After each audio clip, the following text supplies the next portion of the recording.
pala yung nagpaparking. Ikaw, nagpapaparada ka dito, halika nga. Sinod para sa'yo. Hindi nagpapaparking daw. Binayaran, nagbayad kayo dyan sir para mag-parking. Hindi naman po. Turo ka ni Kuya. Ano po? Ikaw daw nagpapaparada dito. Hindi, sabi ko sa kanila, pag 7, alis lang sila dahil ano lang. Pero ang tanong ko, ikaw nagpaparada sa kanila. Opo, wala silang paparada. Opo. Diba? O ngayon, nahuli sila. Anong ano mo? Hindi naman ako lang hihingi sa kanila ng bayad, sir. Kahit natanong sila ala. Dapat di mo tinuro pumarada rin sa kanya. Alam mo, bawal tayo rito. Kinagitan na kung saan pwede tayo magparada. Ngayon po, 2023 na, sumunod po tayo sa batas trapiko. Huwag po tayo maging pasaway. Yun lang po, salamat.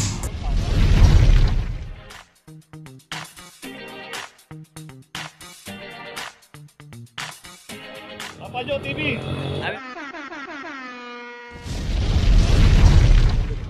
Location natin, Earnshaw, corner Lacson Avenue. Dito yung isang Toyota. Dito nga makikita natin, dito pa nakaparada sa tapat ng signage. No parking, clamping zone, mabuhay lane. So ang linaw naman yan.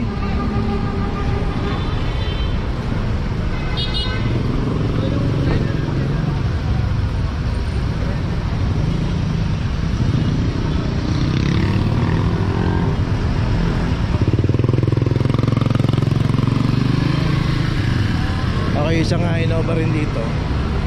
Ito wala rin nga driver. 23, 22.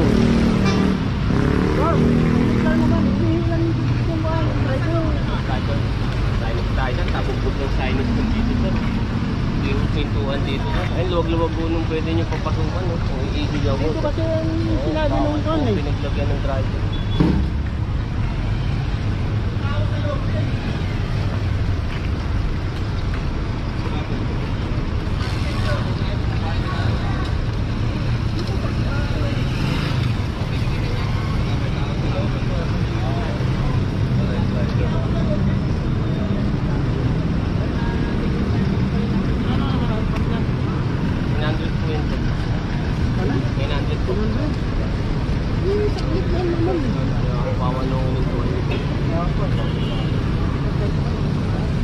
So dito nga kasi bawal pumarada rito dahil may mga signage na nga rito. Dito po pagka inabutan tayo, walang driver yan, matik na po yan. Dito meron pang paparada na isa. Alam na nilang bawal dito, may signage na. Kasi ganun po yung nangyayari pagka may pumaradang isa, nagagayahan na yung iba. Pakita po natin sa City Hall sir. So dito si Kuya may pinapakita pang ID. Ito po ba tayo sir? Oo. Para po lang lisensya po sir.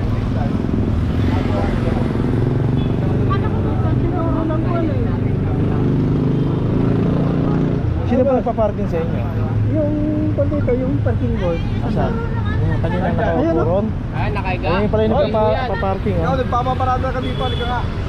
Sinod para sa'yo. Ito yung nagpa-parking daw.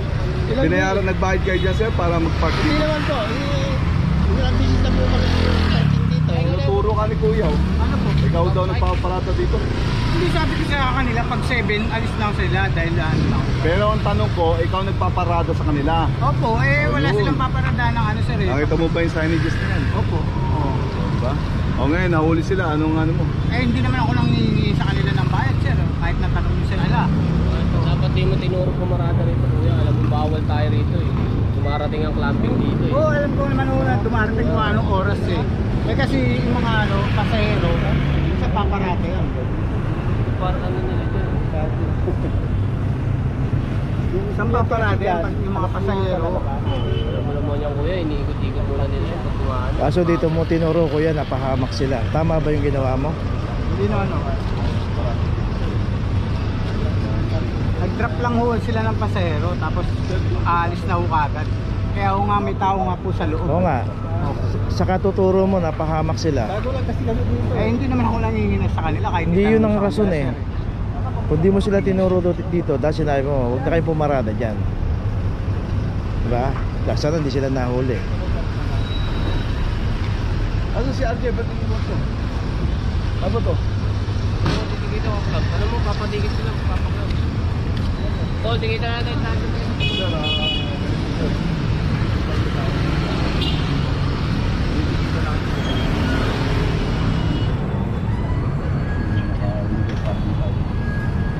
Ano lang sa mama, license lang ako.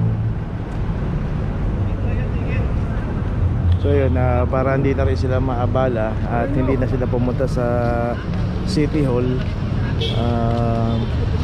bigay na lang yung lisensya para matikitan at tatanggalin po yung club niya pagka natikitan sila. So yun, wag po tayong maniniwala doon sa mga nagpapaparking sa atin. Kaya naniningil po yan, kaya hindi. Tignan po natin, nakakita naman natin may mga signage na nakalagay dyan. At isa pa, pagka naabutan po kayo ng clamping dito, wala pong alas 7 o alas 8, anumang oras pagka nadatnang kayo dito, matik na po yan. Siguro yung iba, hindi pa nakaklamp at dumating yung driver na ialis kagad yung sasakyan. Ganun po talaga. Pero pagka naabutan po yan, ang mas mainam po niya, marami po mga pay parking dito.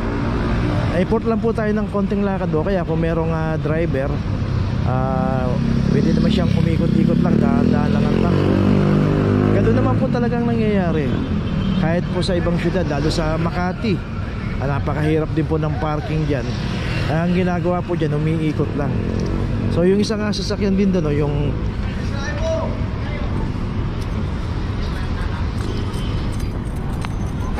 yung isang Toyota rito, ito nakaklab na 2369. At ito meron na ring notice. Dito makikita natin merong ticket. Okay, yung ticket na yan hindi po, wala pong naninikit dito. Dito sa area ng Earnshaw, simula Lacson Avenue hanggang Extremadura, wala pong naninikit dito. Kaya po pinakamainam po niyan, pumarada na lang tayo sa mga legit na pay parking at doon po tayo makipag-ugnayan sa mga legit na parking attendant.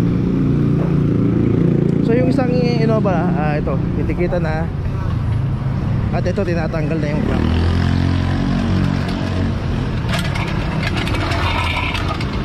Makita natin tinanggal yung clamp dahil yung may-ari nito titikita na lang.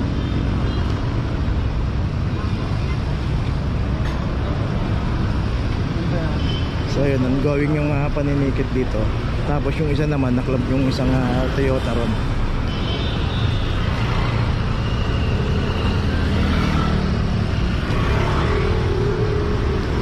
Ayun si sir, yung may-ari ng Toyota, ayun si sir, pupunta na doon sa City Hall para tubusin yung kanyang pagkakahuli yun sa tricycle, sumakay na.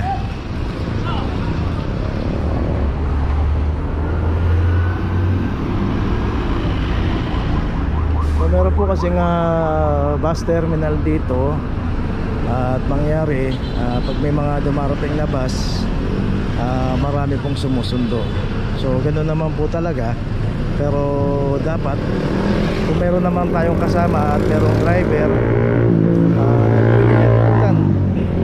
konti lang naman ang iikutan. Ikot ka rito dyan sa labas ka ng Lacson Avenue, ikot ka ng Fajardo, labas ka ulit sa may Cayco, balik ka rito. Siguro sa isang ikot mo lang, kung talagang aantay mo lang, hindi ka na maabala kaysa naman mahuli ka pa rito.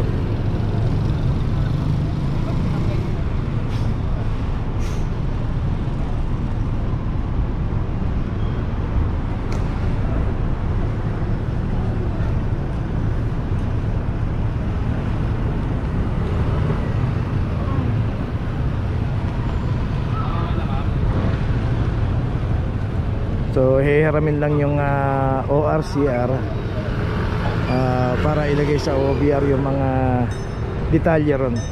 Ayun, kaya hinihiram po yan. At pagkatapos pong mailagay yung mga detalye, ibabalik po yung ORCR sa may-ari.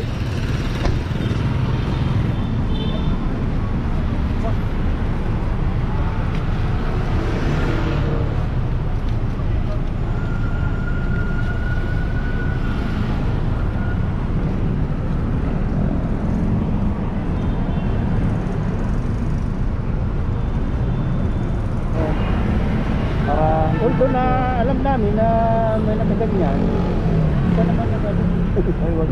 Basta hindi po naka-uniform. Uniform po yun. Parking attendant po nakasulat. Ay, oh. Doon po kayo magtanong. Okay, kung kaya nyo namang iputas, ang dali lang natin. Ikot na lang kayo.